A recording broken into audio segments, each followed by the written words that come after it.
What are you doing? Hmm? What are you doing? Nothing. Me? Just hanging around. Hello fellow gaijins, welcome back to a new video. Today we are looking at the particle te. Te might seem weird because it's a double T, right? So it's t-t-e.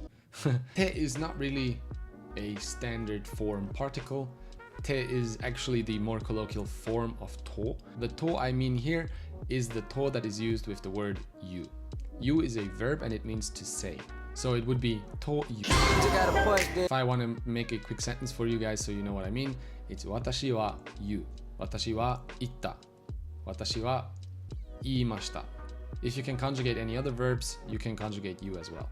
So it's really straightforward. But the word te has a lot of different usages which go beyond just saying to say. So I went on Google and I looked up what te is and what it's used for, and this is the sentence Google gave me. They say it is used when the speaker quotes a third party and conveys it to the listener, or when the speaker conveys information obtained from another person to the listener. So te is used at the end of sentences. This is very important. Well, the standard toyu is just a normal verb and it is used in the middle of sentences like any other verb, but te specifically is usually used at the end of sentences. Let's just make an example, like a really quick one, so that you can get a feel for what I mean. 俺は別にパパの話だとそろそろ燃料が切れる頃だって。孫君と会えたのかな。そろそろ燃料が切れる頃だって。Very complicated sentence, but it shows extremely well what I mean because before she says papa no hanashi dato. Papa no hanashi dato means according to papa. And well, it shows really nicely that, well, she's talking about something somebody else actually said to her. So she's relaying the message, which this te usually does. So this is the main point of this te, to relay a message. You have not really said that yourself. It's like a quote. So let's see what Jisho, which is a really nice dictionary on the internet, says about te. So te is a word, and as you can see, it has a lot of usefulness here, but let's just focus on these few points. So the first one is you said, he said, she said, they said, which also has this see also to. So as you can see, te and to are the same thing, but it's just casual quoting. And they even call it the quoting particle. So basically, you can quote things from other people, as you've seen in the example.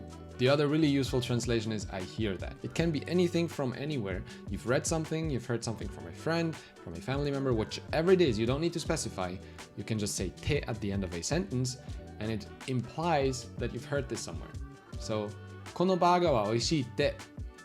This burger is delicious, they say. And the last one here on the list, which I want to talk about, is as for. Because as for is usually wa, this wa particle, right? Which we all know because it's the first thing we learn in Japanese. It can be replaced with te in a lot of instances. You can just replace it with te. And of course there are nuances that go with it, but you can do it and it's usually correct. So this was just a short video outlining te. I think we can talk more about toyu and how to use it in different ways, in different sentences, examples, practice videos. If you like this kind of videos which are short and just show a concept without really explaining too much in depth, tell me in the comments. If you don't like it and you really want a grammar session that goes in depth and explains every little nuance of it, please also tell me because I'm still experimenting and this is kind of a short video that doesn't really explain much, but it shows you something that you maybe didn't know. And also smash that like button so I know that you liked this video. Thank you so much for watching and I'll see you in the next one.